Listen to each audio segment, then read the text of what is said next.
बिस्मिल्लाहिर्रहमानिर्रहीम। अल्हम्दुलिल्लाह या रब्बल आलमीन वस्सलातु वस्सलामु अला ख़ातमिल अंबिया वल मुरसलीन अम्मा बाद फ़अऊज़ु बिल्लाहि मिनश शैतानिर रजीम। बिस्मिल्लाहिर्रहमानिर्रहीम। वल फ़ज्रि व लयालिन अश्र वश्शफ़इ वल वत्र वल्लैलि इज़ा यसर। आमन्तु बिल्लाहि सदक़ल्लाहुल अज़ीम व बल्लगना रसूलुहुन नबियुल करीमुल अमीन। इन्नल्लाह व मलाइकतहु युसल्लूना अलन नबी या अय्युहल्लज़ीना आमनू सल्लू अलैहि व सल्लिमू तस्लीमा।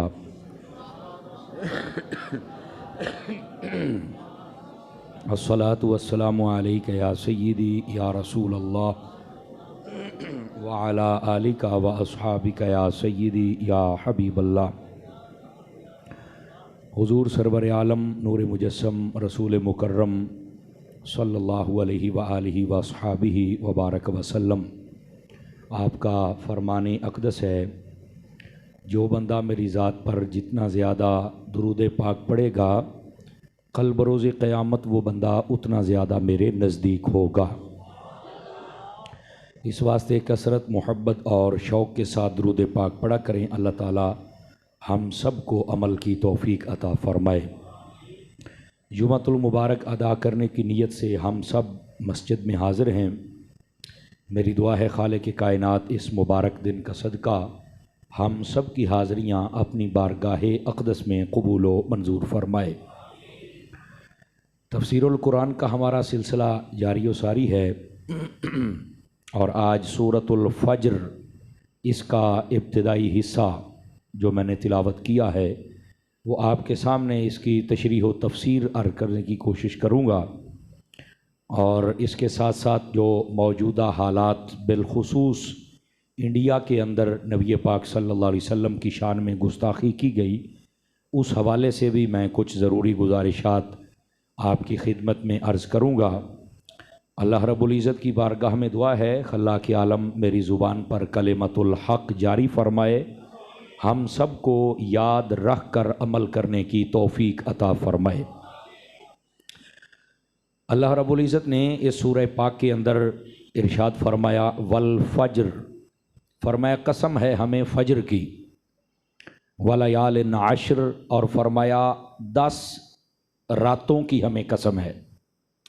फ़ज्र की एक कसम और फिर 10 रातों की अलग से कसम इरशाद फरमाई। और उसके बाद फरमाया वश्शफ़इ वल वत्र, जो चीज़ें हमने जोड़ा जोड़ा बनाई हैं उनकी भी कसम और जो अकेली अकेली बनाई उनकी भी कसम। उसके बाद फरमाया वल्लैलि इज़ा यसर, और वो रात जो गुज़र गई या वो रात जिसमें कोई गुज़रे, ये दोनों माना है। फरमाया उसकी भी कसम। हल फी ज़ालिका क़समुल्लज़ी हिज्र, अल्लाह फरमाता है क्या इसमें अक़ल वालों के लिए कोई बात है? क्या मतलब? फरमाया कि जब रब कसम उठा रहा है, अकल वाला सोचे तो सही ना फिर किसके रब ने कसम उठाई है। और उसके बाद फरमाया अलम तर कैफ़ फ़अल रब्बुका बिआद, ऐ हबीब आपने यकीनी तौर पर देखा कि हाँ तेरे रब ने कौम आद के साथ क्या किया। और उसके बाद फरमाया इरमा ज़ातिल इमाद, और ये इरम उनका या इलाका है या कोई बंदा है जिस कबीले के नाम से ये इरम नाम से उसको याद किया गया। फरमाया इरमा ज़ातिल इमाद, फरमाया उनको देखो जो बड़े ताकतवर हैं। ये बड़े ताकतवर कौम थी, इसका किस्सा भी मैं अर्ज़ करता हूँ। अल्लती लम युखलक मिसलुहा फिल बिलाद, वो ऐसे शहर में रहते थे कि उसकी मिसल उस वक्त कोई शहर नहीं था, ऐसा शहर उन्होंने बनाया हुआ था। ऐसे जनाब वो अपने ज़िंदगी गुजारने के उनके स्टाइल थे। अल्लाह फरमाता है व समूद अल्लज़ीना जाबुस्सख़्र बिलवाद, और फिर आपने देखा कि वो जो कौम समूद थी वो आए, उन्होंने पहाड़ों को तराशा काटा और वहाँ पर अपने बसेरे बना लिए पहाड़ों को काट काट के। अल्लाह फरमाता है व फ़िरऔन दिल औताद, आपने फिर उस फ़िरऔन को भी देखा कि जो लोगों को मेखों के साथ सज़ा देता था। ये जब सज़ा देता था, मेख बमाना अपनी बोलिए चापा जिन्हों किला आने हैं, किला ठोक के मज गां बनने है ना, तो ये जो किला होता था, ये 4 किले ठोक के दोनों हाथ और दोनों पांव बांध के बंदे को लिटा के फिर सजा देता था। ये उसकी तरफ इशारा है। अल्लज़ीना तगौ फिल बिलाद, फरमाया वो जिन्होंने शहर के अंदर बड़ी सरकशी की हुई थी, फ़अक्सरू फ़ीहल फ़साद, उनमें से अक्सर फसादी लोग थे। फ़सब्ब अलैहिम रब्बुका सौता अज़ाब, फरमाया फिर तेरे रब ने उनके ऊपर अपने अजाब का कोड़ा मारा और उनको तबाह बर्बाद करके रख दिया। यहाँ तक आज का हिस्सा मैं इरादा रखता हूँ कि आपके सामने इसकी वजाहत पेश करूँ और तशरीह व तफसीर आपके सामने अर्ज़ करूँ। आप गौर करेंगे तो इंशाअल्लाह बहुत कुछ हम सीखने में कामयाब हो जाएंगे। सबसे पहले इस सूरह का नाम फ़ज्र है और इब्तदा भी वल फ़ज्र से है, और इसकी इब्तदा के अंदर अल्लाह ताला ने 5 कस्में उठाई हैं, 5 कस्में। तफसीर रूहुल बयान के अंदर इसी जगह पर अल्लाह रब्बुल इज़्ज़त ने जो कस्में उठाई, इनके हवाले से तफसीर रूहुल बयान में लिखा है कि अल्लाह ने ये कस्में क्यों उठाई 5। फरमाया वजह यह है कि जो अरब के लोग थे, जिस कल्चर और जिस मुआशरे में वो रहते थे, उसके अंदर वो बात बात पर कसम उठाते थे। जब कोई कसम उठा लेता तो वो समझते कि यार ये बात बिल्कुल ठीक है और हमें इस बात को मानना चाहिए और तवज्जो करनी चाहिए। तो फरमाया अल्लाह ने उनके जहनों के मुताबिक कलाम किया और 5 कस्में उठाई। फरमाया कि अगर तुम्हारा कल्चर, तुम्हारा मुआशरा, तुम्हारी जुबान, तुम्हारी सोसाइटी ये कसम को कबूल करती है तो फिर मैं तो रब हो के कस्में उठा रहा हूं, तो फिर मेरी बात को भी जरा सुनो कि मैं रब हो के तुम्हें क्या कह रहा हूं। मतलब ये इंसानी जहन कसम को कबूल करता है। बंदा कहता है यार जो मर्जी है कसम चाई खलोता है, इसका मतलब कसम जो है ना ये अगले बंदे को मानने पर मजबूर करती है। तो अरब के अंदर भी ये एक उनकी रिवायत थी। तो अल्लाह तबारक व तआला ने 5 कस्में उठाई और बात कहां से शुरू की? सबसे पहले वल फज्र, फरमाया हमें फज्र की कसम है। अच्छा, ये फज्र की कसम क्यों उठाई? उलमा फरमाते हैं इससे मुराद फज्र कौन सी है ये भी, और फज्र की कसम क्यों उठाई?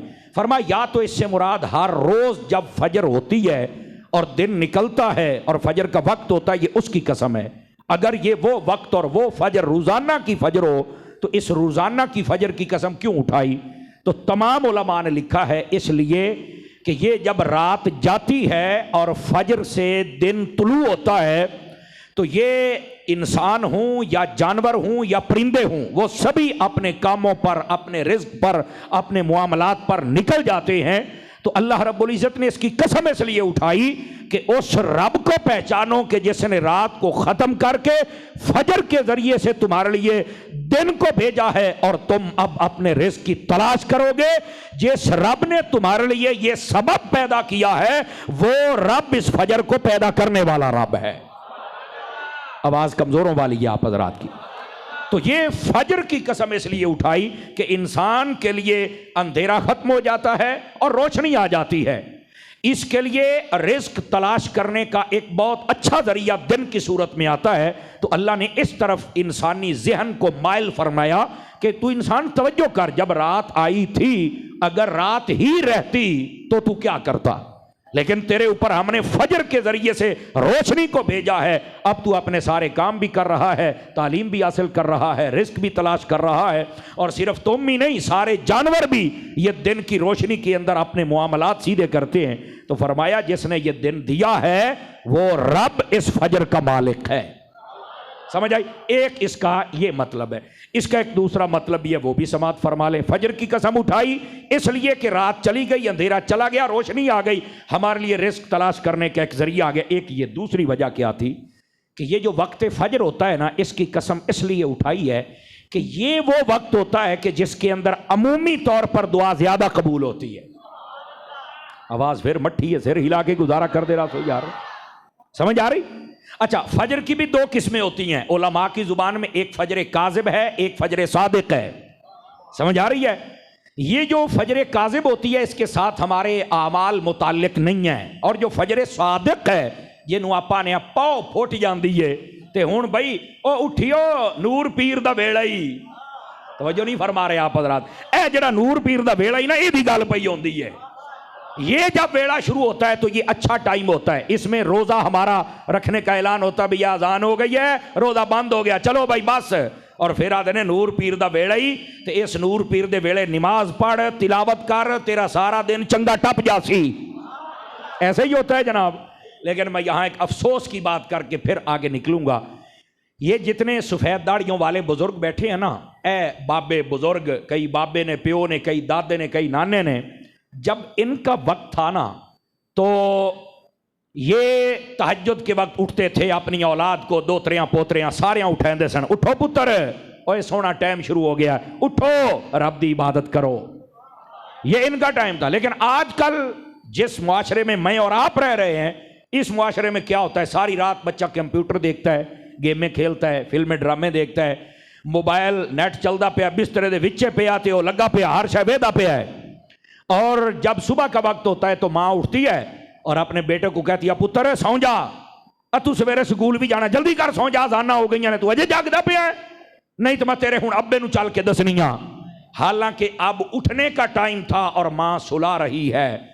और जो पिछला जमाना हमारा गुजरा है उसके अंदर इस वक्त में उठाया जाता था, अब सुलाया जाता है। यही वजह है कि आज हमारे बच्चे इतने नेक नहीं हो रहे, नमाजी नहीं हो रहे। हमने अपने रवैये खुद बदले हुए हैं।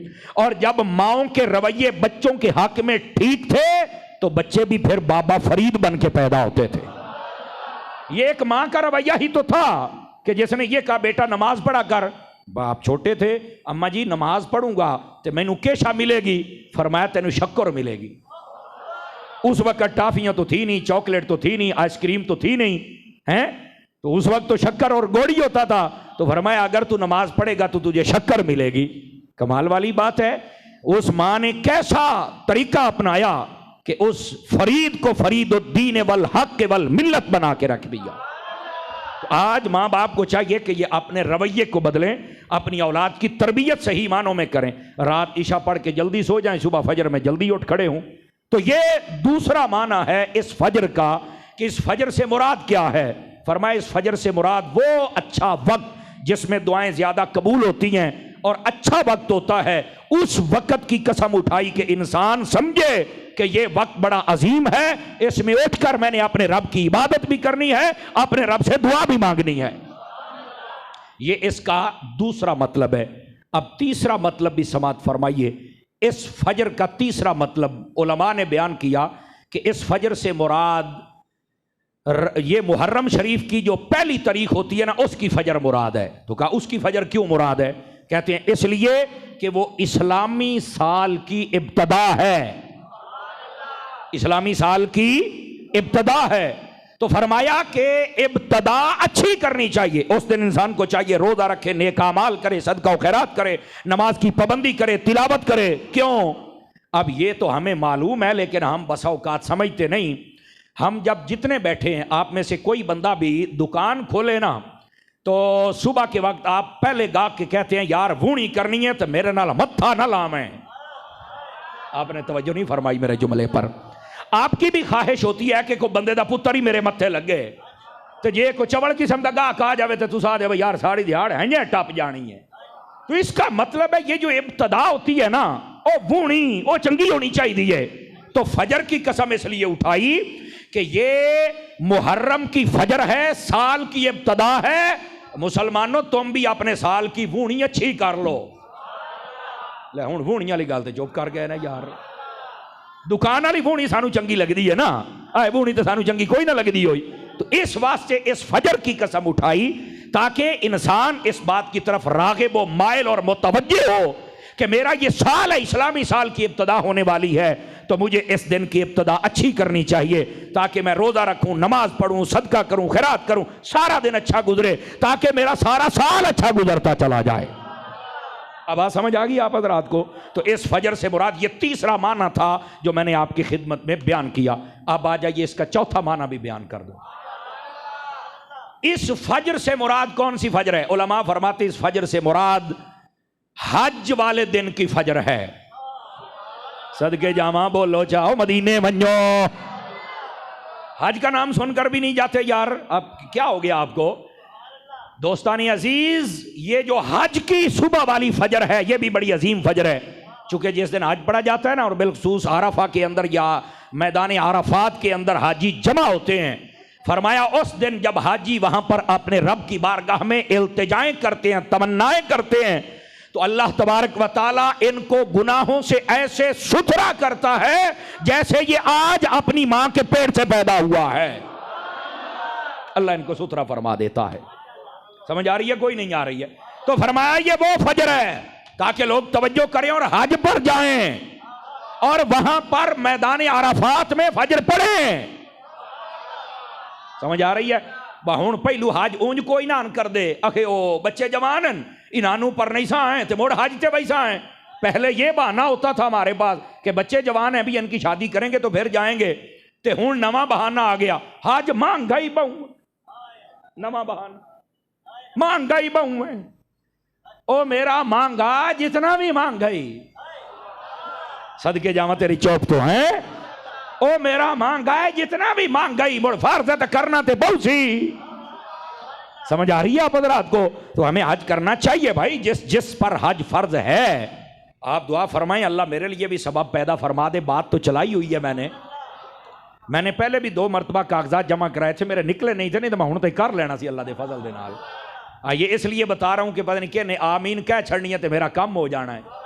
ठीक है, तो आप जरा शफकत फरमाए। इस दफा प्राइवेट का इरादा है, देखें अल्लाह ताला सबब बनाएगा इंशाअल्लाह। ओ बोलो तो सही चा।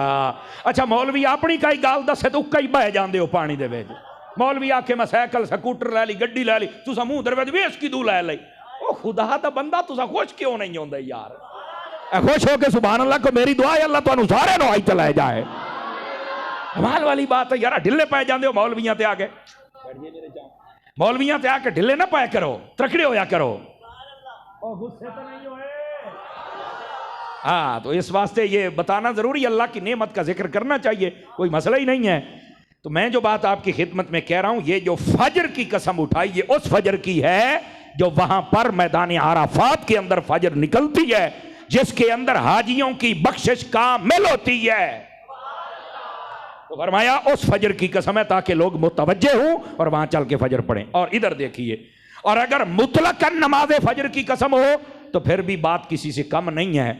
मैं 2 रिवायतें सुना देता हूं आपको। आका करीम अलैहिस्सलाम ने फरमाया जो बंदा इशा पढ़ के सो जाए अल्लाह ताला आधी रात की इबादत का सवाब देता है, और जो बंदा उठकर फजर पढ़ ले अल्लाह बकिया आधी रात की इबादत का भी सवाब अता फरमा देता है। यह मुस्लिम शरीफ के अंदर रिवायत मौजूद है। तो ये जो फजर की नमाज है इसकी बड़ी ताकत है बाबा।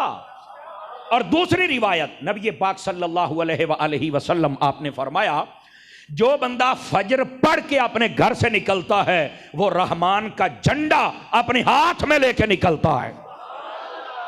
फजर की नमाज पढ़ के जो निकलता है, और जो फजर की नमाज नहीं पढ़ता और अपने घर से फिर निकलता है, फरमाया वो शैतान का झंडा अपने हाथ में पकड़ के निकलता है। बताओ जितने बैठे हो, हमारा जी चाहता है ना कि हमारे हाथ में रहमान का झंडा हो। समझ आई? जी चाहता जी तो मेरा पुत्र मुड़ सवेर वाली नींद कुर्बान कर ते नमाज पढ़। क्या मैं उम्मीद करूं कि नमाज फजर बाकायदगी से पढ़ेंगे? वैसे तो 5 ही फर्ज हैं, लेकिन यार कम अज कम दिन की इब्तदा तो अच्छी होनी चाहिए हमारी। ये है फजर की नमाज। तवज्जो नहीं फरमा रहे आप हज़रात? ठीक है, तो ये वल फजर, इसके 5 मानी उलमा ने बयान फरमाए थे, और ये पांचों के पांचों मैंने आपके सामने रखे। उम्मीद करूंगा कि आप इन्हें याद भी रखेंगे और बहुत कुछ आपको हासिल भी हुआ होगा। तवज्जो है भी सब हज़रात की? और टोपी वाले पुत्र आपस गल्ला ना करो, सज्जे खब्बे वेखी जाते हो, मेरे वेखो। दूसरी बात वाला याल नाशर, और फरमाया 10 रातों की हमें कसम। फजर की कसम मानी बयान कर दी है, अब है 10 रातों की कसम। अब ये 10 रातें कौन सी है? रातों तो सारी अल्लाह की हैं। नहीं, आवाज कमजोरों वाली है। तो फिर ये 10 रातें खास कौन सी हैं जिनकी कसम को मेरा रब इरशाद फरमा रहा है? ये सोचने वाली बात है ना। उलमा ने यहां पर बहुत सारे अकवाल बयान किए। पहला कौल ये है कि ये जो 10 रातें हैं, ये जो हज का महीना होता है उसकी इब्तदाई पहली 10 रातें, ये उनकी कसम इरशाद फरमाई गई। समझ आई? हज का महीना चढ़ेगा ना, कुर्बानी वाला महीना, इसकी जो पहली 10 तारीखों की 10 रातें हैं ये बड़ी बाबरकत रातें हैं। फरमाया या तो उन रातों की कसम है चूंकि ये इसके तमाम तर मुताल्लकात हज के साथ हैं, बरकत वाली रात है, इसके अंदर हाजी हज करने जाते हैं और अल्लाह की रहमत वे बंदों को बख्शने के लिए पहले आसमान पर उतर कर ऐलान करती है कि मेरे बंदे मगफिरत तलब करें, मैं माफ कर दूंगा। समझ आ रही है मेरी बात की? अच्छा, एक तो ये 10 रातें, कौन सी? हज के महीने की, जुल हज की पहली 10 रातें, उनकी कसम है। एक कौल उलमा ने यह बयान फरमाया। दूसरा कौल फरमाते हैं इससे मुराद रमजान शरीफ के आखिरी 10 रोजों की रातें हैं। समझ आई? क्यों? वो क्यों हैं? अब हज वाली तो थी, चूंकि इसका ताल्लुक रातों का हज के साथ है, तो फिर रमजान शरीफ की आखिरी 10 रातों का क्यों जिक्र किया? फरमाया इसलिए कि इसमें तेरे और मेरे नबी एतिकाफ भी करते थे, और यही वो 10 रातें हैं जिनके अंदर वो बरकत वाली रात जिसको लैलतुल कद्र कहते हैं, जिस एक रात में इबादत की जाए तो अल्लाह 1000 महीनों की इबादत का सवाब अता फरमा देता है।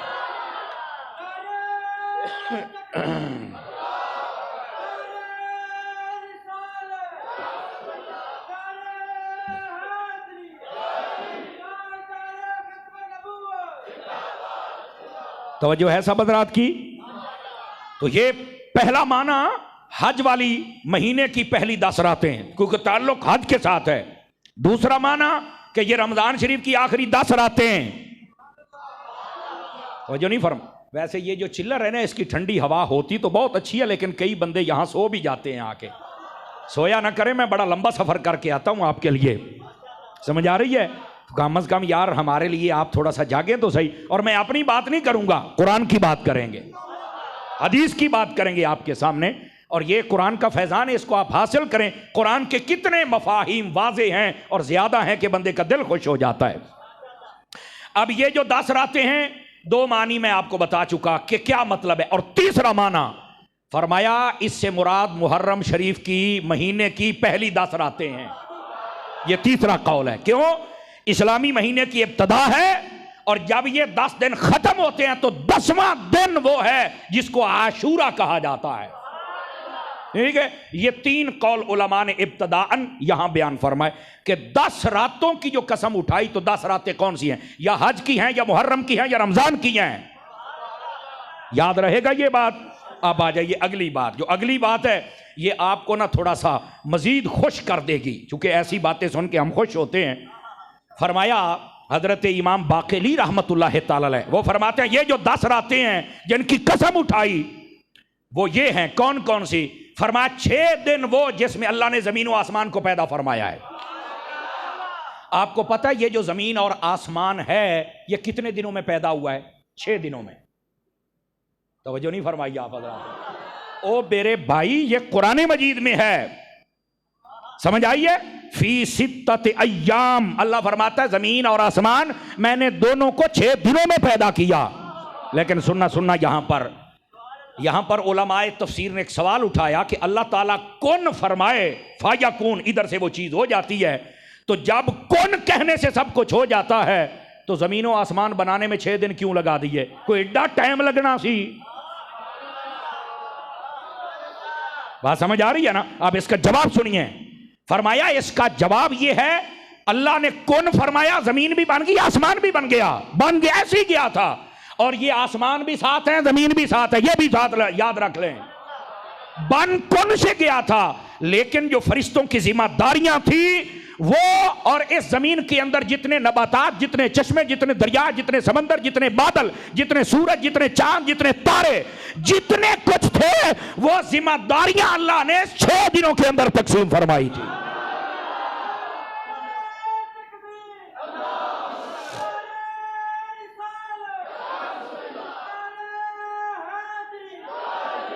और तवज्जो है कि कोई ना? तो कौन कहने से फायकुन अर्श बन गई थी, ये याद रख लें। लेकिन वो जिम्मेदारियां लगाई जाती थी फरिश्तों की, तुम्हारी ये जिम्मेदारी, तुम्हारी ये जिम्मेदारी, तुम्हारी ये, तुमने यूं करना है, तुमने यूं करना है, तुम्हारी ये सब कुछ जिम्मेदारी लगाई। और ये उलमा ने अगली बड़ी प्यारी बात लिखी। वो फरमाते हैं अल्लाह रब्बुल इज्जत चाहता तो ये काम भी पहले फरिश्तों के 1 मिनट से पहले हो जाता, लेकिन अल्लाह ताला ने ये आहिस्ता काम पता क्यों किया? इसलिए ताकि जमाने वालों को भी पता चल जाए कि मैं रब हो के जब आहिस्ता आहिस्ता काम करता हूं तो तुम बंदे हो के भी ज्यादा तेज बनने की कोशिश न करना, अपने मुआमलात को आहिस्ता चलाना, इसमें रब की बरकत शामिल हो जाएगी। समझ आ रही है? आप देख लें ये जो मौजूदा हुकूमत आई है बड़ी अग लगी सी इन्हों, असी हुकूमत लैनी असी लैनी। मैं क्या हुण रज ले आई, हुण राजी है? बोलो तो सही ना यार। है ये पिट्टी जाते ने कि असी आए तो साडे नाल की बनया, वो पिट्टी जाता कि मैं गया तो मैं गया क्यों हाँ। मैंने कहा तुम यहीं रहना, ये जड़ी तुहानू अग्गां लगियां सन ना ये ओदा ही स्वाद चखो। खुदा की कसम इन लोगों को समझ नहीं आती, ये कुरान के फैजान को कभी हासिल करे तो मजा फिर आ जाए। दुआ करें अल्लाह मेरे मुल्क को कोई मुखलिस हुक्मरान अता कर दे। ये तो सारे बेचारे अपने केस सीधे करने के लिए आए हैं, ये नैब खत्म तो फलानी खत्म तो फलानी खत्म तो इंज ते इंज। ओ तुसी की करन आए हो, किधर आए हो तुसी? इस मुल्क का कोई अल्लाह ताला हुक्मरान अच्छा अता फरमा दे। यार डिड्डू आमीन तो कह छो, तुम कहीं चुप बैठे हो। ये अयो थोड़ी आमीन है तो मुड़ पेट्रोल अगले महीने मुड़ 70 रुपये वधू ही ने मुड़ी यो गल।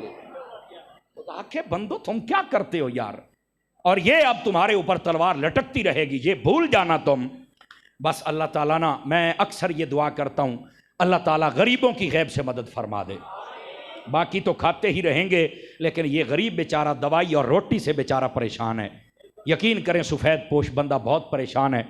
महंगाई आसमानों को छू रही है, और आपको जिसमें जितने बैठे अल्लाह ने जिसने मालो दौलत दिया है ना, जिस बंदे को भी वो ना अपने अड़ोस पड़ोस में और बहन भाइयों में तकसीम ज़रूर करे। जो गरीब हो पता चल जाए, ये कन्फर्म बात है। आप बांटना शुरू कर देंगे तो अल्लाह ताला तुम्हें और अता फरमाना शुरू कर देंगे। ठीक है, ये ज़रूर कीजिएगा। ये आज के जुमे में तो नहीं आ सकेगा, लेकिन अगले जुमे बर वक्त आना। इसी सूरत के अंदर अल्लाह रब्बुल इज़्ज़त ने फरमाया, मैं मफहूम आपको सुना देता हूँ। अल्लाह ताला फरमाता है इंसान को जब मैं नेमत देता हूँ, रिस्क देता हूँ, घर देता हूँ, इसको पैसा देता हूँ, इसको सब कुछ देता हूँ, तो ये कहता है कि बड़ी बात है, अल्लाह ने मुझ पे बड़ा करम कर दिया हुआ है। और जब मैं इसको आजमाता हूँ तो फिर ये कहता है अल्लाह तो मैंने जलील करदा पे है। ये आगे 5 आयतें आगे आ रहा है।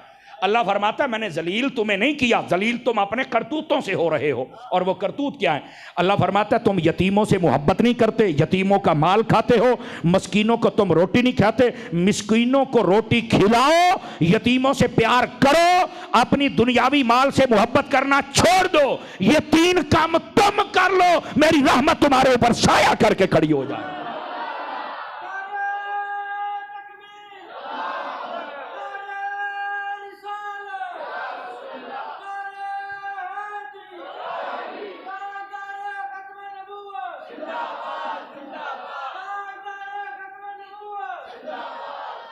अल्लाह अकबर। तवज्जो है आप हज़रात की? तो जो मैं बात बता रहा हूं इस बात को ज़रा समझा भी करें और पल्ले से भी बांधा करें, और कोशिश फरमाया करें कि हमारा अमल भी हो जाए तो फिर चस ही आ जाए। लेकिन जो मैं बात बता रहा हूं इस बात को समझिएगा। फरमाया कि ये जो ज़्यादा जल्दबाज लोग होते हैं ना, ये मार बहुत खाते हैं। समझ नहीं आती हूँ आगा जावा या पीछा जावा, नहीं तवज्जो फरमा रहे। अगर आगे समंदर है तो पीछे भी दरिया आई, हुण मार दरख्त की दे मारना ही नहीं। तवज्जो फरमा रहे आप हज़रात। तो अपनी तबीयत के अंदर जो ज्यादा जल्दबाजी है इसको निकाल दीजिए। ये जल्दबाजी इंसान को बहुत तबाह और बर्बाद करती है। बस अल्लाह ताला हमें हिकमत अता कर दे। तो जमीनों आसमान अल्लाह फरमाते हैं हमने 6 दिनों में इसको पैदा किया, और पैदा करने के बाद इसका निजाम तकसीम कर दिया फरिश्तों के दरमियान।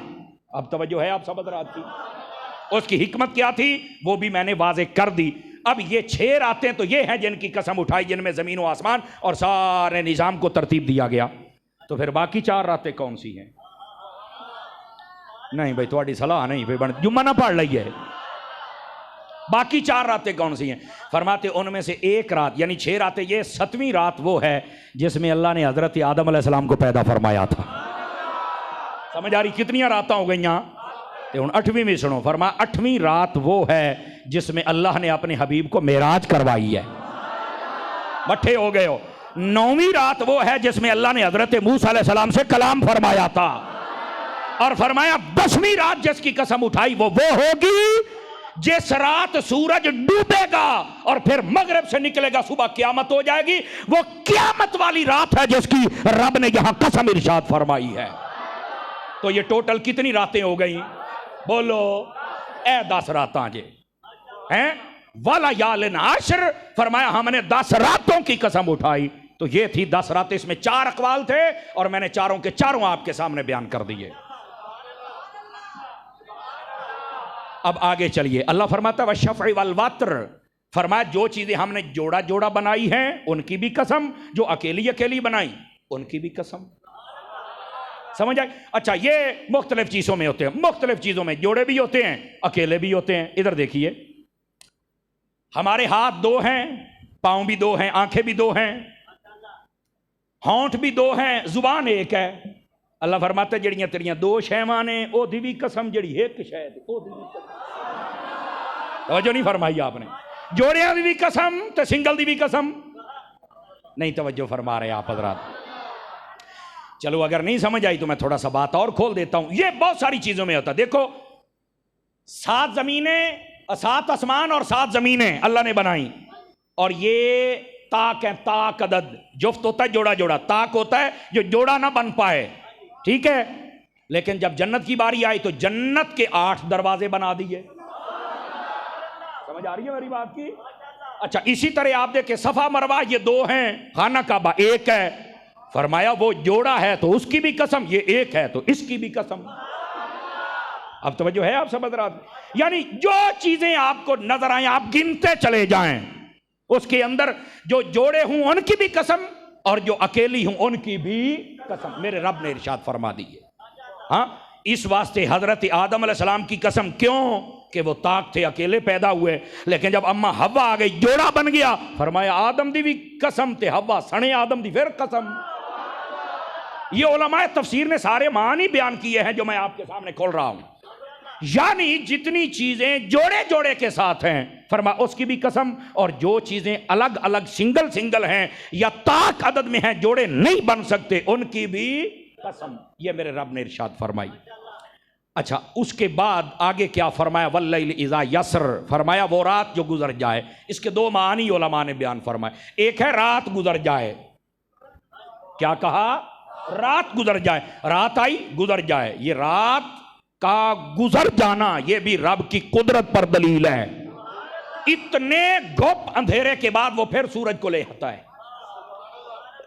एक इसका ये मतलब है कि जो रब तुम्हारे ऊपर से रात को गुजार देता है, उस रब की कुदरत को पहचानो। समझ आए? एक इसका ये मतलब, और एक इसका ये मतलब है वल्लैल इज़ा यासर, यासर बमाना सैर करना, जो रात के अंदर सैर करता है, सफर करता है, निकलता है। नबी पाक अलैहिस्सलाम ने फरमाया, लोगों जब सफर करना हो तो रात के वक्त किया करो। मट्ठे पाए गए हो, मट्ठे पाए गए हो।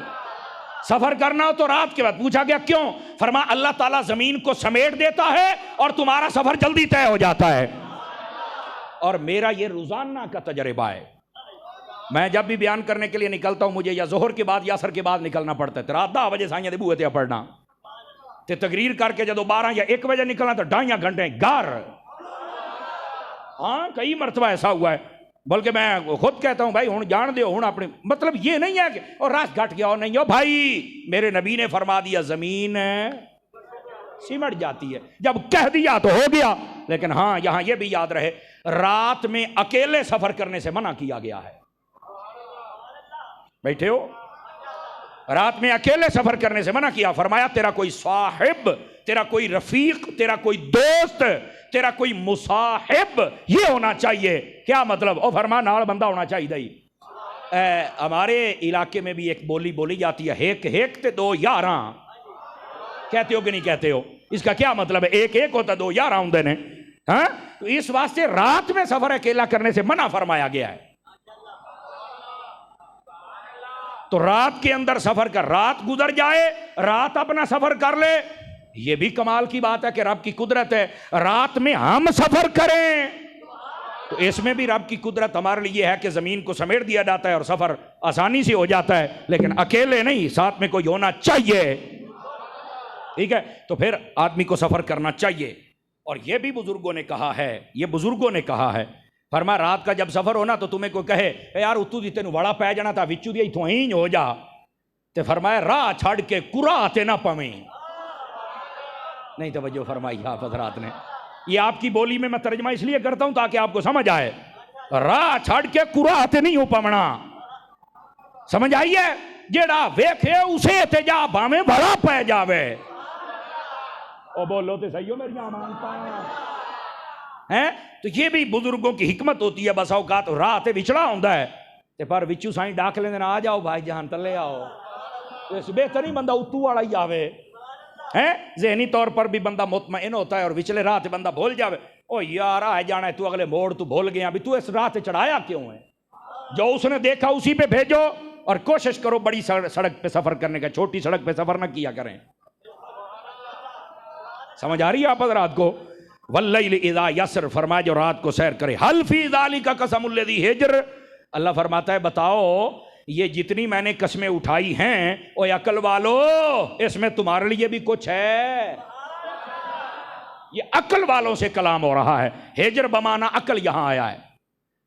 फरमाया हल फी ज़ालिका कसमुल्लज़ी हिज्र, फरमाया ये जो कसम है ओ क्या ये अकल वालों के लिए कसम है? और अगर है तो फिर उसे सोचना होगा। अल्लाह ने फजर की कसम उठाई, 10 रातों की कसम उठाई, जो ताक थे उनकी, जो जुब थे उनकी, सबकी कसम उठाई। और फरमाया कि हमने रात की कसम उठाई, रात में सफर करने वालों की कसम उठाई। तो क्या तुम्हारे लिए भी कोई अकल है? और यहां पर रात के अंदर सफर करने पर एक तफसीर सूफियाना है बड़े कमाल की, अगर आप तवज्जो करें तो मैं आपको सुना दूं। फरमाया रात अपना सफर करके गुजर जाए, एक ये माना है, ये भी ठीक है। रात में कोई बंदा अपना सफर करता करता एक शहर से दूसरे शहर में चला जाए, ये भी ठीक है। पर फरमाया यहां एक माना ये भी है कि रातों को सोया न कर, उठ के रब की इबादत किया कर, ताकि विलायत वाला सफर तेरा आसान हो जाए। एक इसका ये माना भी है। हां, नबी पाक अलैहिस्सलाम ने फरमाया क़यामत वाले दिन के मंजर को बयान करते हुए और बहुत सारी रिवायात में फरमाया वो बंदे जल्दी अमन पा जाएंगे जो रातों को जागते थे जब लोग सो जाया करते थे हैं। और फरमाया कि कामयाबी चाहते हो, मफहूमन सुना रहा हूं, तो फिर जब लोग सो जाएं तो तू उठ के रब को सजदा किया कर। और मैं अक्सर आपकी खिदमत में अर्ज करता रहता हूं, महीने के अंदर कोई एक रात ऐसी बना लें, आपको पता हो या आपके रब को पता हो कि मैं जाग रहा हूं और आज मैं अपने रब की इबादत कर रहा हूं, एक रात महीने में। और अगर उस रात में चस आ जाए तो फिर महीने में 2 रातें कर लेना। वो जो नहीं फरमाई आप हज़रात ने। और अगर चस बढ़ती जाए तो रातों की तादाद बढ़ाते जाना, इब्तिदान महीने में 1 रात, और इंशाअल्लाह अल्लाह के फजल से तुम्हें चस आएगी। सदके जामा, सदके जामा। तो ये ज़रूर कोशिश कीजिए, अपनी आदत में शामिल कीजिए, इंशाअल्लाह ये आ जाएगी। हम अपने दोस्तों के साथ भी तो एक रात रख ही लेते ना, यार आज गपशप, आज होटल तो टुकुर खाना जी, बा महीने तो बाद तनख्वाह ढाइए, आज तेरी बारी, अगले महीने तेरी बारी, अगले महीने तेरी बारी, अगले महीने तेरी बारी। यार खावन पीवन दियां ही वारियां लाइयां नहीं, कोई रब नूं सजदा करन दी वारी भी लावें आ। चलो खैर, बहरहाल हमारा मुअज्जिन का काम तो है बाबा अजान देना। अजान तो हम देते रहेंगे, कोई नमाज पढ़े चाहे ना पढ़े, हमने तो अजान देनी, अजान तो मैं दे रहा हूं। और उसके बाद फरमाया अलम तरा कैफ फ़अल रब्बुक बिआद। अब ये बिल्कुल कलाम इतना करके आगे क्या फरमाया, ए महबूब आपने यकीनन देखा कि हमने कौम आद के साथ क्या कर दिया था। अच्छा, ये पता क्यों अल्लाह ने फरमाया? उलमाए तफसीर कहते हैं पिछली 5 कसमों के बाद अल्लाह ने कसम वाले अकल वालों से पूछ कर ये फिर इसलिए कहा, महबूब ये जो तुम्हारे जमाने के अंदर काफिर और मुशरिक लोग हैं, जो आपको नहीं मानते, आपसे लड़ाई झगड़ा करते हैं और आपसे जंगे करते हैं, इन सब को बता दो कि अगर हम कौम आद को बर्बाद कर सकते हैं तो तुम तो शायद कुछ नहीं हो। ये उनसे कहा गया था। इसका मतलब ये निकला जो नबी के मुकाबिल आ जाए रब उसको बर्बाद जरूर करता है। समझ आ रही है? और आपने देखा ये पिछला हफ्ता हमारा कितना तकलीफ का गुजरा है। इंडिया के अंदर वो जो मोदी सरकार है उसकी कंपनी की एक औरत है बाजारी और एक कमीना शख्स है, वो नबी पाक अलैहिस्सलाम की शान में तौहीन कर रहे हैं। और आपको पता है नबी पाक अलैहिस्सलाम की ज़ात पर हमले कर रहे हैं, हल्के अल्फाज बोल रहे हैं। और कैसे आका करीम सल्लल्लाहु अलैहि वसल्लम की ज़ात पर हमला यूं भी कर रहे हैं कि तुम्हारे नबी में तो बड़ी एक ख्वाहिश की कुव्वत थी कि वो तो जनाब हज़रत अम्मी आयशा सिद्दीक़ा, उनकी उम्र 6 साल थी जब हुजूर ने निकाह किया और 9 साल थी जब रुखसती हो गई। तो कहने लगे कि इतनी छोटी बच्ची से निकाह क्यों किया? हालांकि अरब के अंदर आज भी रिवाज है, तुम जो बड़ी बच्चियों की शादी करते हो ये तो क़यामत नूं जदों पोल खुलणगे ते पता चलेगा ना।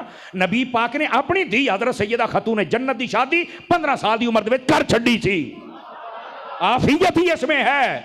ये 1400 साल पहले की बात बता रहा हूं। और आज हमारे कानून बनाने वाले पता नहीं कैसे भंगी और चरसी किस्म के लोग हैं। कानून बना दिया 18 साल की होगी तो फिर शादी होगी। और उस तो पहले तेरे प्यो ने पाबंदी लाई है। चवड़ जान दी, तू कानून बना रहे हैं। पता नहीं कैसे कैसे जाहिल हमारे मुल्क के ऊपर मुसल्लत हो गए। हर शाख पे उल्लू बैठा है। अंजाम गुलिस्तां क्या होगा? एक तो एक वध के उल्लू दा पट्ठा बैठा है जिन्हों पता ही किसे गल दा नहीं। और तुहानू नहीं पता तो सानू पूछ लो। असी 11 साल दीन है मैं पढ़े है। आपने तवज्जो नहीं फरमाई मेरे जुमले पर। आ जेड़े गोडे छोटे फाड़ के बैठे हो जरा छड़ दो तो जरा त्रकड़े होके बहु अपनी नींद्र शेंद्र दूर करो। समझ आ रही है? और ये कानून ये नहीं बनाएंगे, ये हमारी अदालतें नहीं बनाएंगी। इनको क्या पता कानून क्या होता है। और हमारे मुल्क का चीफ जस्टिस अगर सिंध में जाकर एक बंदे के कमरे से शराब की बोतल उठाए तो 3 दिनों के बाद वो शहद बन जाता है। मट्ठे बोलो, मट्ठे बोलो, मट्ठे बोलो, मट्ठे बोलो। हैं तो सारे ही सुते पे ने, पता नहीं तुम सुनू ही हो कि कोई नहीं सुनू। इस मुल्क की आप क्या बात करते हैं? यहां कैसे कैसे खिलाड़ी, बदमाश और कमीने लोग हैं। अल्लाह ताला इनसे हमारा पीछा छुड़ाए और हुक्मरान दे तो हजरत फारूक आजम जैसा अता करे। मजा तो फिर आ जाए। भाई चीफ जस्टिस तो भी मैनू हैरानगी हुंदी है। शराब की बोतल फड़ के कहता लिबार्टरी में चेक करो। अन्नी दिया घुट भर ले। तेनू तू अन्ना, तेनू कोई नहीं पता। नहीं तवज्जो फरमाई, नहीं तवज्जो फरमाई। क्या ड्रामे हो रहे हैं यहां पर, क्या ड्रामे हो रहे हैं यार। खुद तो मौका देते हो और तुम्हारा कानून हमेशा है ही गरीब के लिए, अमीर के लिए कहां कानून है। बस यार ये लोग कानून बनाएंगे जी 18 साल के बाद शादी होगी फलाना। चुप है, जब बालिग हो जाए शादी कर दो। वरना ये इतने गुनाह, इतने जिना, इतनी बदकारियां हो रही हैं, ये सारी इनके खाते में जाएंगी। शर्म करनी चाहिए। तुम्हें नहीं पता तो कुरान व हदीस पढ़ लो। कुरान व हदीस भी क्या पढ़ेंगे जिनको समझाने वाले। ये सिर्फ मजहबी टच होंदा। कहता खान जी मजहबी टच दे। और मैं क्या मजहबी टच नहीं हो कमीने, मजहबी सच। अच्छा भी जेड़ा ओदी पार्टी दा बैठा बेशक अपने घर लगा जावे, जेड़ा बंदे दा पुत्र बैठा है हाथ चा के बोले सुभान अल्लाह जरा प्यार देना। कमाल है यार, तुसा सच्ची गल भी नहीं। गैरत ही मर जाती है लोगों की। ऐसे क्यों गैरत मरदी? इहो ते रौले ने। समझे? असी सच सुन दे कोई नहीं। तो हम अपनी पार्टियां लेके बैठे हो, निकल जाओ जदी को पार्टी है। हमारी वो पार्टी है जिसमें मोहम्मद मुस्तफा का झंडा बुलंद रहता है। बस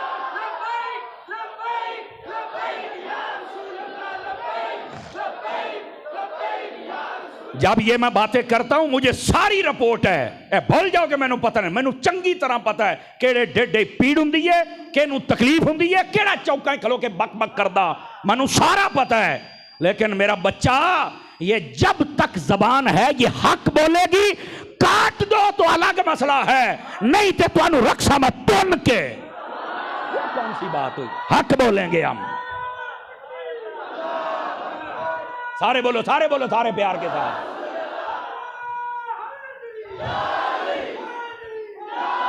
बदमाशियां करते हैं कई बंदे, जुमा पढ़ के बक बक करते हैं। हाँ वो आज से 4 जुमे पहले वो जिसने कहा था कि हमें 27वीं रात ना भी मिले बस इमरान खान जैसा लीडर मिल जाए तो क्या बात है। मुझे पता चला 4-5 कुत्ते भौंकते रहन। बंदे दे पुत्र बन जाओ, पुत्र बन जाओ, पुत्र बन जाओ। मैं थोड़ी औकात बड़ी चंगी तरह जानना जेड़ा इंज बक बक करता है। तुसा ये ना समझो कि 4-5 भौके हाँ। तेनू ये नहीं पता है जेड़ा 2000 बैठा है ये सारे सरकार दे आशिक बैठे नहीं।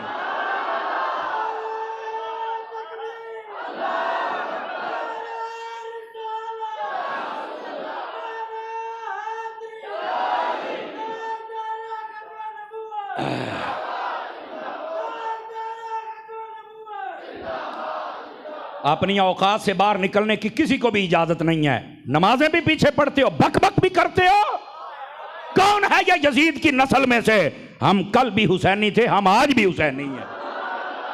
हक बात करेंगे भी और सुनेंगे भी। ये क्या तमाशा है जनाब? नहीं सुन सकते थे आए आम लेने। मौली साहब गुस्से, गुस्से वाली कौन सी बात है यार? मैं जो बात कर रहा हूं इस बात को समझो ना। क्या ये कुरान व हदीस के मुताबिक नहीं है? हाथ खड़े करके तायद करो ना, क्या ये कुरान हदीस के मुताबिक नहीं है? तेनू अपनियां पार्टियां अपने लीडर तेनू मिल गई होगी, गली तेनू मिल गया होगा, सोलंग तेनू मिल गई होगी, नाली मैनू ते मुस्तफा दे दर तो कलमा भी मिलिया, ईमान भी मिलिया, रमजान भी मिलिया, हज भी मिलिया, रब दी पहचान भी मिल गई। तो मैनू जी तो हर शय मिलिया, तो मैं क्यों ना गीत गावां? तेरे कोल पुछ के तकरीरां करनियां न।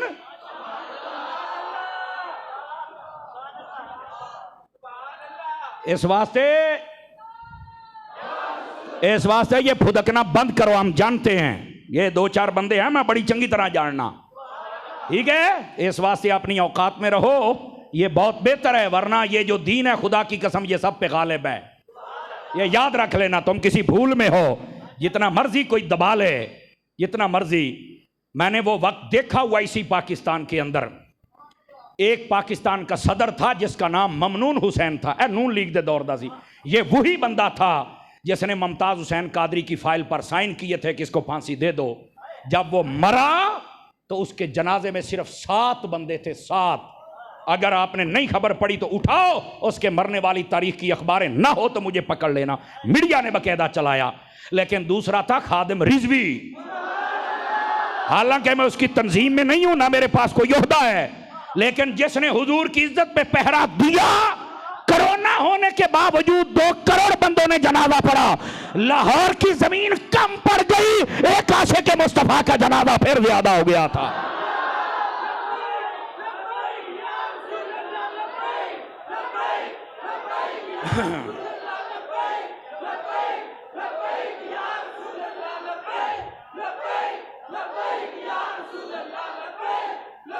ए बाहर वाले जे बैठे हो तो तुसा भी लबैक दा नारा ला सकते हो, ढिले ना लाया करो।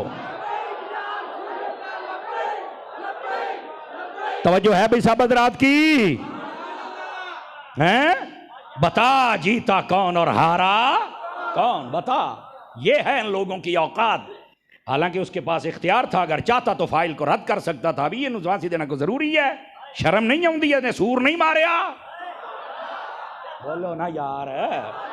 लेकिन दिया तो फिर हुआ क्या है? सारे जलील होंदे पैन ना, बोलो है? हुकूमत नहीं सी तो तां भी जलील हो, हुकूमत मिल गई तो मुड़ भी जलील पे होंदे। आंख वाला तेरे जौबन का, अंधे को क्या नजर आए वो क्या देखे।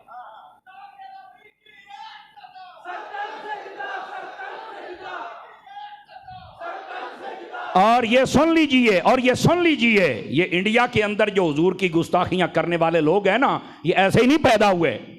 जब से पाकिस्तान बना है तब से लेकर आज तक किसी गुस्ताख को यहां पर सजा नहीं मिली है, किसी गुस्ताख को सजा नहीं मिली।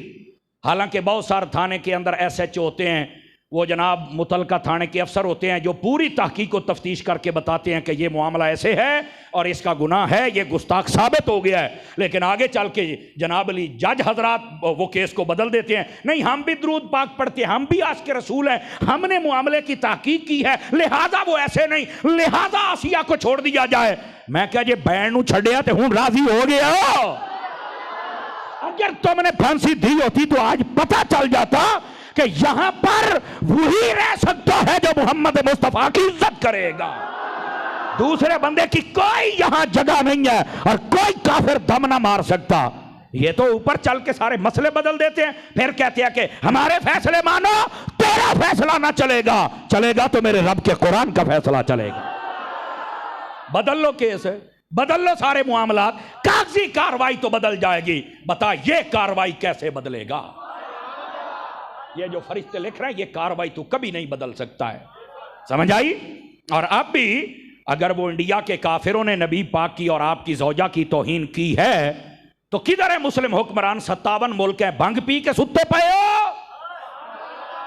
और जड़े इस्लामी मुल्कों की फौज इकट्ठी होके और तुमने बनाया हुआ है कि जनाब हम अपने इस्लाम की हिफाजत करेंगे, और किथे हो तू? सही सुत्ते पे हो तो तुसा के ललकारना किसे ने? और निकला चल के पूछो, ये मोदी ते पहलो ही मोदी है, हर शय मोदी करो, इसको पता चल जाए मसला क्या। लेकिन हमारे कौम ये सोई पड़ी है। और मैं देख रहा था टीवियों पर कई बंदे आके कह रहे हैं वो तहरीक लबैक वाले क्यों नहीं निकले इस मसले पर। तो मैं क्या तू सिखां दा मुंडा है?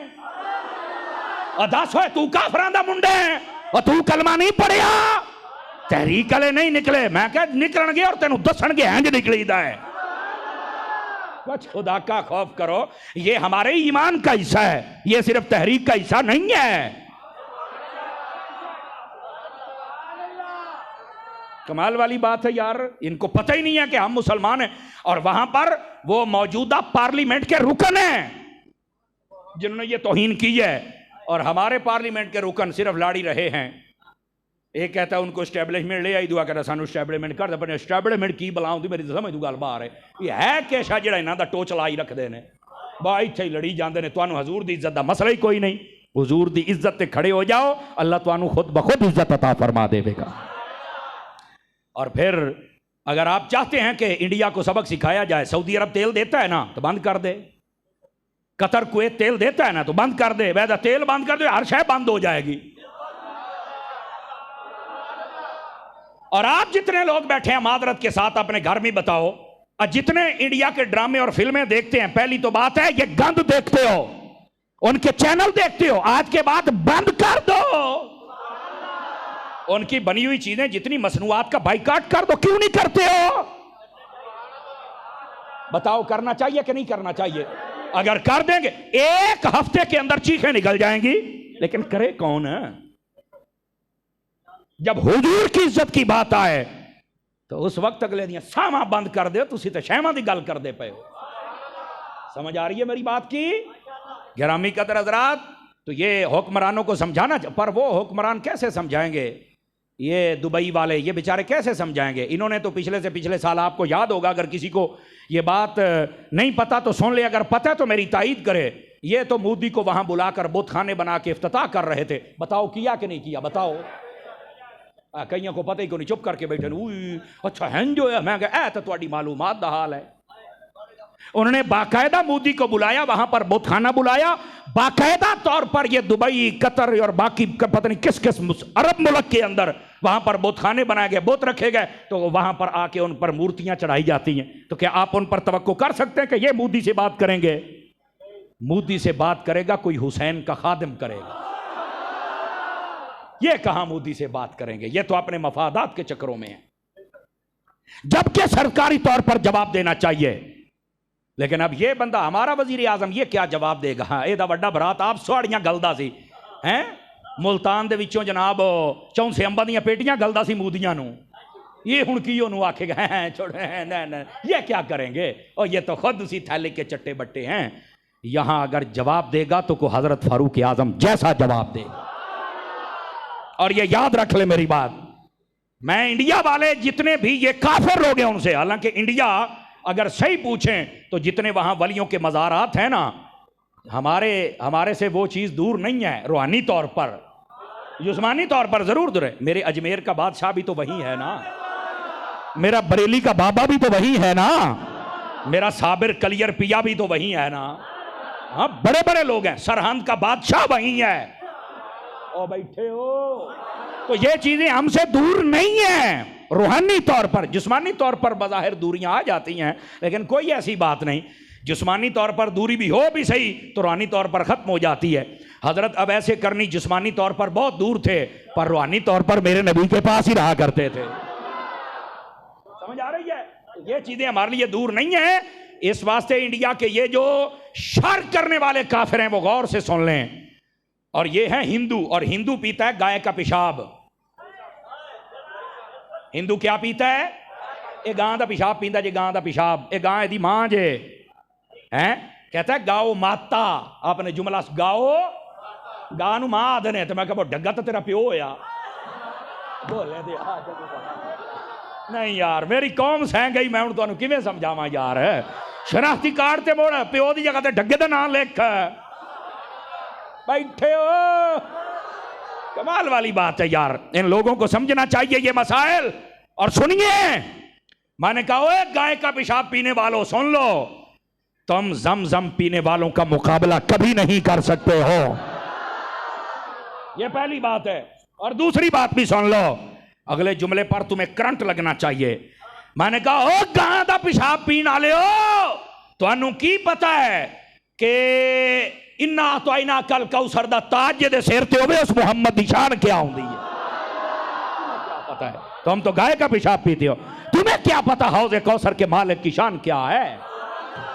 समझ आई? ये पूछनी तो हमसे पूछ, हम बताएंगे सबसे औला हो आला, सबसे बाला हो आला। ये है शान हमारे नबी की, तुम कहां बैठे हुए हो? और फिर अगली बात, जो गाय का पेशाब पीता है ना, पेशाब नजस होता है, नापाक होता है, गंदा होता है, जरासीमों वाला होता है, वो सारे पीते हैं। तो जरा गंद पीवे ओदी जुबान चू गंद ही निकलना है। नहीं तवज्जो फरमाई आप हज़रात ने। तो इस वास्ते इन काफरों से, ये जितने शर करने वाले हैं उनसे हम बिल्कुल खुले लफ्जों में कह रहे हैं अपनी औकात में रहो, वरना ये याद रखो जिस दिन हमारी फौज ने हमें कह दिया, अभी तो चूंकि फौज बॉर्डर पे खड़ी है और अल्लाह हमारी पाक आर्मी को सलामत रखे, जदों भी आया इंडिया तो मुद्दा ही करके गलिया है कि मैं आख्या फौजियों भी साड़ी तरफों पैगाम है, फौजियो असी तुहाडे नाल है, पर जे औखा वेला आ जावे एक बारी सद मारनी है ते सानू बंदूकां बेशक ना दिव्या है, असी डांगा ते फौड़ियां दे नाल शरीकां नू ढा लेना ही ने। नहीं तवज्जो फरमाई आप हज़रात ने, ठीक है? और ये मोहम्मद अरबी के गुलाम बताएंगे कि ये कैसे होगा। इनको बड़ा शौक होता है, वो जी हमने नाश्ता लाहौर में करना है, हमने लाहौर लेना है। मैं बल्ले ओ शेरा, तू लाहौर ले, मैं मुंह वेखे है। आ जड़ी साडी कौम है ना, ये बस दे विच बह जावे ते ये शीशे वाली सीट नहीं दिंदी किसे नू। ओ बैठे हो ते तू लाहौर लेंदा फिरना है, वाह भाई वाह। और लाहौर भी हो जेड़ा मेरे दाता दा है, तू किवें लाहौर लवेगा? बंदे दा पुत्तर बन, अच्छा नाल वाली सीट नहीं दिंदे, तू लाहौर लेंदा फिरना है। और साडे मुल्क दे सिगटां दा नाम भी कैप्टन है ही। नहीं यार छड्डो, तुसी मेरी गल समझे ही कोई। अपने मुल्क की सीटां चलदियां ना, एक सिगट की डब्बी ओहदा नाम कैप्टन है, तो मैं कहा जी तुहाडियां सीटां कैप्टन होण ते बंदियां दा की हाल होएगा? नहीं तवज्जो फरमाई आप हज़रात ने हैं। और उन्हें काफरां नूं सुन लेना चाहिए है। जिहड़ी गां है ना, गां वो कहते हैं हमारी माँ है। ऐ मैं कहा जिहड़ी तुहाडी माँ है ना, जिहनूं तुसीं खुदा समझदे हो, इहनूं असीं ना छुरा फेर के खा जांदे हुन्ने आ, ते जे तुहाडे खुदा दा ये हाल है ते मुड़ बच्चा तेरा की बनना ही। इस वास्ते शर न करो। लेकिन आखिरी बात, वक्त के दामन में गुंजाइश थोड़ी 3 मिनट ऊपर हो गए, मुझे माफी दीजिएगा, लेकिन मैं एक बात कहना चाहता हूं। इधर देखिए, हमारे हुक्मरान अब क्या करते, हमने मुजम्मत कर दी। मैं क्या दर्द होता है, तो हमने मुजम्मत कर दी। मुजम्मत पता कौन करता है? हम जैसे लोग जो कमजोर होते हैं, जिनके पास इख्तियार नहीं होता, जो वहां जाके कर कुछ नहीं सकते, हम मुजम्मत करते हैं। और तेरे को इख्तियार है, तू मुरम्मत कर, कहां तू मुजम्मत क्यों कहा? तू मुरम्मत कर रहे, फड़ के पाल है लम्मा। माड़ी जी गल हो, हमने सफीर को तलब कर लिया, हमने उसे कहा ये क्यों हुण सफीर नूं क्यों नहीं सदिया? इसका मतलब है कि कुछ सांप आस्तीनों में हमारे भी पले हुए हैं, इन सांपों को भी हमने बाहर निकालना है। और मोहम्मद मुस्तफ़ा के गुलामों, अपने नबी की इज्जत के लिए हर वक्त तैयार रहना है, हर वक्त तैयार रहना। आज भी बाद नमाज जुमा, आज भी जुमे की नमाज के बाद आप देखें यहां से एक रैली निकल रही है, और यह मरकज से ही उसका आगाज होगा। गालिबन 3 बजे उसका आगाज होगा, जुमे के बाद ही है। और जुमे के बाद 2:30 बजे 3 बजे जब भी होगा, तो आप जो लोग अगर कहीं आपने लंबे सफर पे नहीं जाना, कोई जरूरी काम नहीं है, तो बेशक थोड़ी देर के लिए आप जाएं जरूर। चूंकि बस औकात होता है, कारी साहब आप तांदले शहर रैली कड्डी है, भाई ये उन्हां ते कोई असर तो नहीं होना। तो मैं कहा जे तू पहले ही जहन बनाई फिरना है, तो फिर तो असर कोई नहीं होना। तो ये तेरा जहन मैं बनावा, तो वो ये है, जब हजरत इब्राहीम अलैहिस्सलाम को आग में डालने लगे ना, तो एक चिड़िया थी छोटी सी, वो अपनी चूंच के अंदर थोड़ा सा पानी लेके आगे पींदी नहीं पई, तो मुंह ही रखी वधी है। तो बाकियां पूछया बई तू इन्ना को पानी लै ते अग होए भी उत्तू परिंदा टप जावे तो सड़ के वे डिग पाउंदा है, ते तू ए तेरे कोल ते अग नहीं बुझनी। उस आख्या पक मैनू भी है कि अग नहीं बुझनी, पर मैं तो सिर्फ इसलिए आई हूं, क़यामत वाले दिन अगर अल्लाह ने यह कह दिया कि जो आग बुझाने में कोशिश कर रहे थे जन्नत में चले जाओ, मेरा नाम से आ जाएगा ना। मैं तो बस अपना नाम जरूर लिखवाइएगा जिसके पास टाइम हो। समझ आ रही है? अब आप सुन्नतें अदा फरमा लीजिए। 4 मिनट ऊपर हो गए, मैं आपसे माजरत खाऊं।